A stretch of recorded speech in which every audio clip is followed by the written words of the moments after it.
The start of KELOLAND football season, some safety reminders after some Harrisburg crashes, and some cuts and layoffs to programming for South Dakota Public Broadcasting. That's all happening today on Inside the Newsroom, and I'm your host, Maddie Paul. Inside the Newsroom, we talk about the trending stories of the KELOLAND area, and here's my favorite part. We bring in our newsroom staff members to talk about these stories, so you get an exclusive look at the perspectives and the experiences on and off the field for the stories that you see every day on our newscast and on KELOLAND.com. I gave you a little tease about what you can expect for the rest of the show, but to start off right away, our streak of severe weather continues, especially with northeastern KELOLAND experiencing some high winds and even a tornado last night. Brian Karstens, our meteorologist, joins me now because, Brian, what a sight.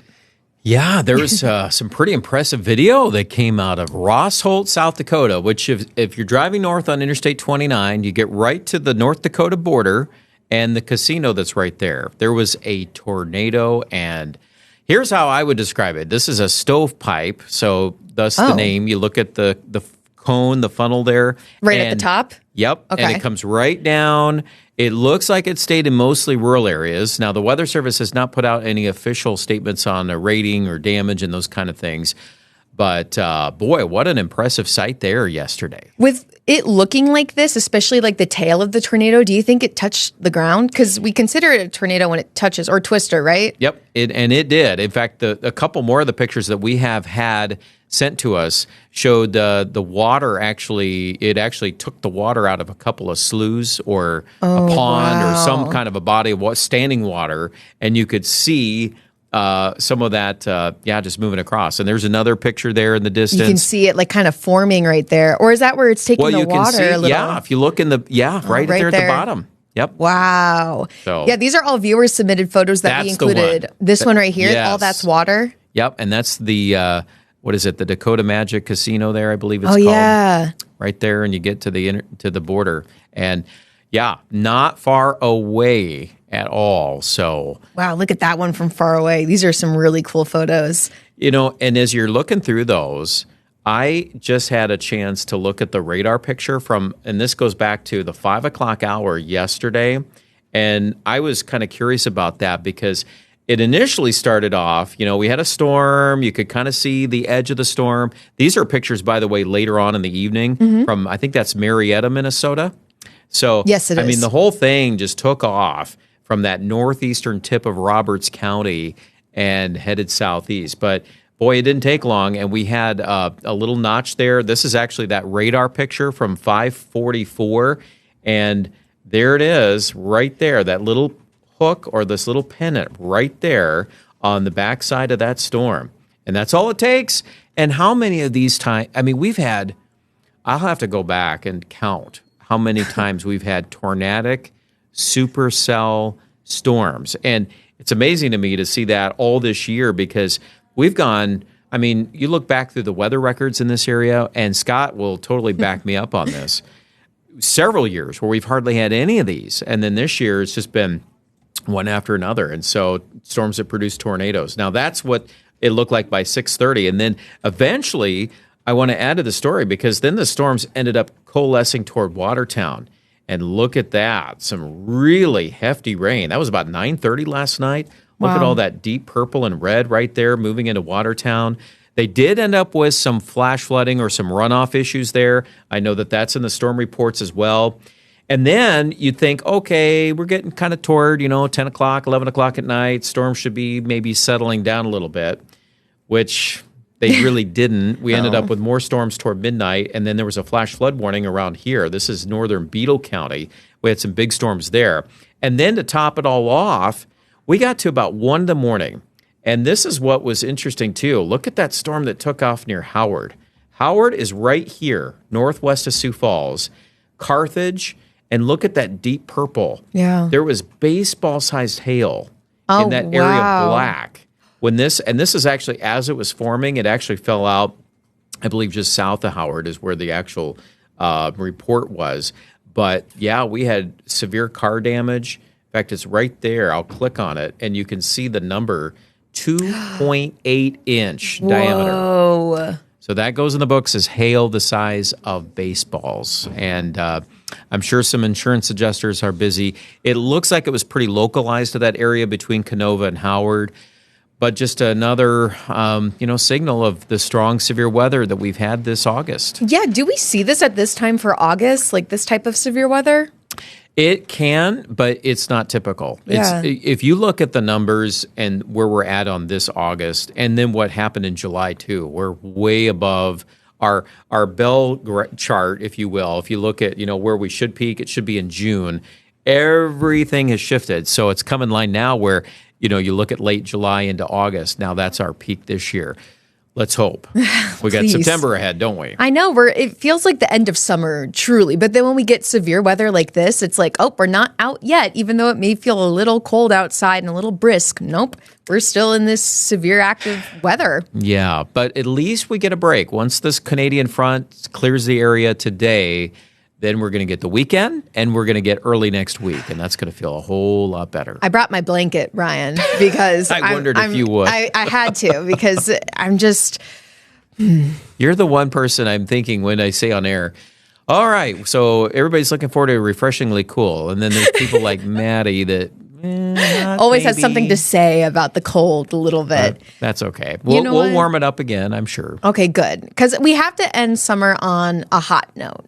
In my opinion, I think we do. But right now, it looks like we're kind of doing it on a little mild note. Yeah. And then we've got Labor Day weekend, which it does look a little warmer to start the weekend. My question is if it's going to continue that way, because it has already some projections of a little rain. And Scott would always tell you that it will rain at some point during these holiday weekends during the summer months. And usually he's right about that. All right. We'll take your word for it. Well, Brian, thank you so much for joining me here at the Digital Desk. And everyone, stick around. We're going to be talking about some trending stories that we saw from our newscast last night, starting with some layoffs and some program cuts to South Dakota Public Broadcasting. Our reporter is joining us next on Inside the Newsroom.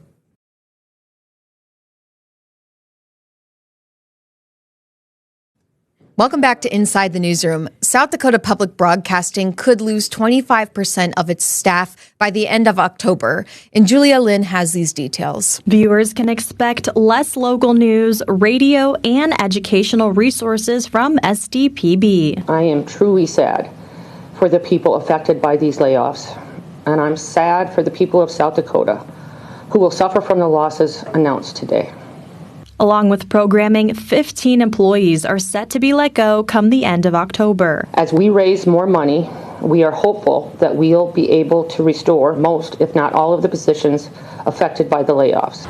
Since the federal cuts were announced in July, Friends of SDPB has raised over $1 million and has seen over 400 new donors. Tonight, it's also launching the Bison campaign for the next few months to raise the over $2 million in funding that was lost. What is a dark day that we are turning into a sunrise, and that is how we see that on our shirts. It is a sunrise, not a sunset. As the organization hopes the people of South Dakota see the importance of its services. I've been here a long time through other budget cuts, through other downturns and issues, and South Dakota Public Broadcasting is no different than the people who live in this state. We are nothing if not resilient. As we move forward in this effort, we're going to work our butts off the next 71 days until October 31st. And Julia Lynn joins us now at the Digital Desk to talk a little bit more details about this story. Julia, obviously a very hard day for local news with that announcement. But I want to ask, since you were there at the news conference, what was that atmosphere like before the announcement was made and then also afterwards? Yeah, Maddie, it was definitely a somber news conference. Even their executive director saying, it's probably their worst day in their time in their career at SDPB to announce these cuts. It's the most that's ever been cut. I know they struggled with securing state funding last year. So to kind of have now the federal part of their budget just completely wiped was definitely a shock and a pretty quick turnaround that they had to figure out some solution. So yeah, that 25% reduce in staff is coming if they don't raise that funds. That is going to be that gap there. But I mean, toward the end of the conference, they are definitely hopeful. So it started off, just with that sad news, but then at the end, they announced their bison campaign. They're launching that as of yesterday. So they're hoping to raise that to a little over $2 million, to fill that and hopefully be able to rehire some of those positions. But yeah, now time will just tell. I loved the one soundbite that you included. It was how she was talking about, she's seen this kind of thing before with South Dakota Public Broadcasting, these struggles for funds, but that SDPB has always been resilient and that she's witnessing that now too, even though it is pretty tragic news. But, since the cuts were announced in July, SDPB received donations, right? And this is kind of fueling their hope, right? Yeah, so Ryan, who runs Friends of SDPB, which is the nonprofit side, they said they've gotten the most donation support just in the past 30 days than they ever have before, receiving over 400 new donors that are chipping in. And I think part of that, even when they were going through the state budget season last year, they saw a lot of people rally behind them, calling their local legislators to talk about how important their work is. So they definitely see now with the federal cuts getting rolled back, I think they're also seeing now people wanting to support them financially during this time. It's not state, but it's federal. So, they are talking about it's a three-legged stool, and now it's kind of a two-legged stool with Friends of SDPB in the state now. And then when you were out there, was there anything that stood out to you as you were putting this story all together? Yeah, I think a big thing, of course, their message, just education and raising awareness about the services they provide. I think also talking about how it'll affect and impact rural communities was a big thing they touched on. And they're just hopeful that they can rally behind their mission and their outreach efforts. And hopefully the people of South Dakota also see the importance in their services in the, about 2 months they have now to raise this over $2 million. But they're off to a good start. You're only a month in and they've already raised over $1 million. So we'll see. And then what story are you focusing on tonight? Because you're continuing with this angle for South Dakota Public Broadcasting, right? Yeah, so with the Bison campaign launching, they also started an alumni group. So it's people who've worked at SDPB or have connections, colleagues within that organization. And they're kind of another group that's trying to raise awareness, drive funds, raise money there. And then also, of course, like I just said, educate people, especially as we go into budget season with the state, assuming they might ask for a little bit more money since they're not getting those federal dollars. So I think the biggest thing is just talking about what they do and educating South Dakotans. Well, a good reason to watch is for that reason of the impact for local news. But another reason to watch is that might be one of your last stories here at KELOLAND because you will be leaving after this weekend. This is your last weekend news anchoring. My last week, yes. It must be so weird. But what comes next, Julia? I know, we were just talking about it. It doesn't feel quite not real at all. But I'm excited. I just want to thank all the viewers in KELOLAND and KELOLAND for allowing me to share stories throughout the 2 years I've been here. So I'm really excited for what's next. I'm moving to Dallas, Texas. So if you want to keep up with my journey, you can follow me on my Instagram, Julia Lynn TV. I'm sure I'll post updates there. We're excited for you. Everybody go follow Julia. Thank you so much for being here at the digital desk for the last time. Yes. That's sad to say. But still to come on Inside the Newsroom, we have some safety reminders for everyone driving on the roads, especially during this busy back to school season. So everyone stay with us. We're having a reporter join us next after the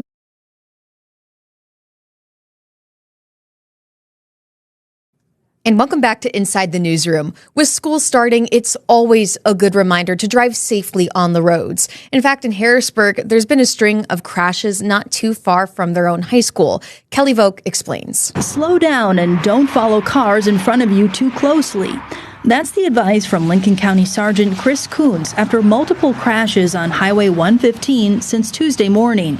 He says 4 of them happened in the same area north of Tiger Way, which is a road leading to Harrisburg High School. Traffic backing up from the turn lane into the passing lane onto 115, causing cars to stop as they're all turning into the high school. This photo from the Lincoln County Sheriff's Office helps illustrate the issue. The speed limit on this stretch of highway is 55. Just because the speed limit's 55, you don't have to drive 55. Harrisburg City Administrator Amanda Mack says traffic challenges on the road aren't new. It certainly happens throughout the year. It's a little bit exacerbated at the start of the school year. But as we continue to grow, especially to the northwest, the volume of traffic on 115 is going to continue to increase. And so it will continue to be a challenge that we just have to figure out how to solve. There are current discussions between the Sheriff's Office, the Harrisburg City Management, the school district, and DOT. I don't think there's going to be a perfect solution, but long-term down the road, I think everybody's trying to work together to figure out how can we best minimize accidents going forward. Mack says a meeting among the 4 entities is scheduled for Friday. And Kelly Vogt joins us now at the digital desk to talk more about this story because, Kelly, between the officials you talked to from the school district and from the city and from the sheriff's office, it seems like traffic on Highway 115, that's not really a new concern for Harrisburg. So while you were out there collecting video and doing interviews, what did it look like to you? What did you gather as you were out there yourself? Well, we were out there in the 11 o'clock hour, so it really was not congested. It was normal traffic flow, as you would imagine. These rear-end crashes, this cluster of crashes that happened in that area north of that intersection, happened during the morning commute time while people were trying to go to school. So that's where it really gets congested. And when it comes to writing stories about traffic and staying safe on the roads, what kind of elements do you specifically like to include in your stories? And how did you do that with this story? Well, I think with this story, since there have been several crashes, the most important information to get out is the safety reminder. Take your time, drive slow if you have to, slow down, watch who's in front of you, don't follow too closely. That's the immediate information that you want to get out there. But then also what happens next. And as you heard in the story, these different groups are going to come together and talk about some possible solutions. So that's important too. But I think initially you just want to remind people to be safe. Especially during the school season, because that's what makes this story kind of stand out right now. Right, Kelly? Well, yeah, I think school is starting for a lot of districts and there's a lot more school traffic and, we're all still getting used to that. We're still, getting back in the swing of the school zones and maybe more traffic on the roads. So it's something for everyone to keep in mind, not just if you travel on this highway, but anywhere where there's a school, there's going to be more traffic. Is there anything else you'd like viewers to know about this story or any other safety reminders that you heard that you'd like to share? No, as always, just, watch your speeds and don't follow too closely. That's what the sergeant shared with me. Simple as that. Thank you, Kelly, for sharing these details. And viewers, stick around because football season starts tonight. And our sports director will join us on Inside the Newsroom to give you a preview of what you can expect for this season. Stay with us.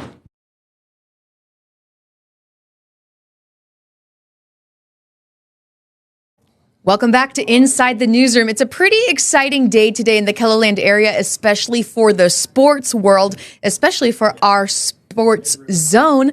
Our sports director, Grant Sweeter, is joining me now at the digital desk because football is back. Game on, yes, Grant. It is. Yeah. What are you looking most forward to for this season as it's beginning? My favorite part is the same thing every year. It's covering these kids. These kids, they work really hard. They put a lot of effort into it. And, talking with, Ian and Kelsey, the rest of our sports team, they're from Massachusetts and New York.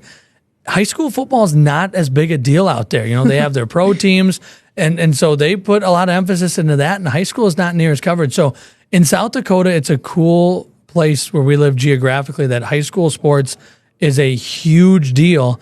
And that's my favorite part, is getting to cover these kids and all the hard work they put into it. The camaraderie is huge, and I'm excited for Ian and Kelsey to continue to experience that, especially Kelsey, as she's really going to dive in to football season here. But, only a few teams are starting today, right? Yeah, that's right. Yeah, tonight we're going to have our first KELOLAND Sports Zone. It starts at 10:15, and what's cool about it's a 20-minute show, and so we literally have 20 minutes of high school football highlights. And tonight you're going to see 4 of the 7 classes play. So the 9-man classes, the 3 of those, and then 11B will be playing tonight.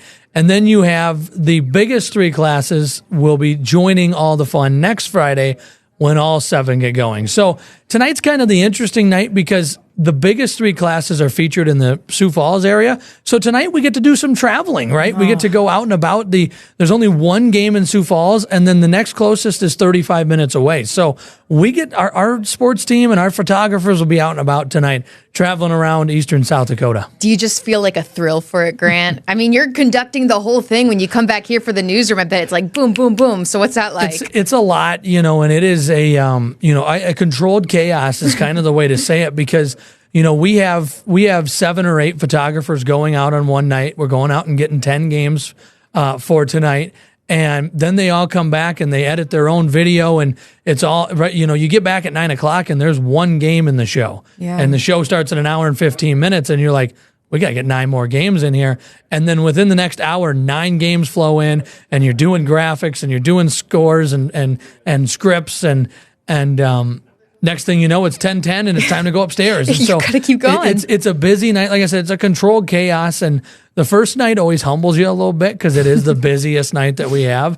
But we get into a good rhythm with it. And, we have a really good team here with our photographers and our sports team to pull off a good show tonight. I love it. The camaraderie on the field, and then when it comes back into the newsroom, and you're talking about how busy it may feel, a controlled chaos, but on top of your schedule, you have Sports Zone All Access, a new KELOLAND Plus show that we have. So how can people watch your show? Yeah, we're excited to be the 3rd show here on KELOLAND Plus, and every Monday through Friday at 3:30, and if you want to just watch local programming, just flip it on at noon and watch the whole afternoon on KELOLAND Plus because we've got local programming throughout the afternoon. But we're excited to be a part of that and go more in depth than we ever have, right? And that's why we came up with the name Sports Zone All Access, is because it's taking our Sports Zone brand and going all access beyond it, right? Because there really is no ceiling. Sky's not the limit. We can go higher than that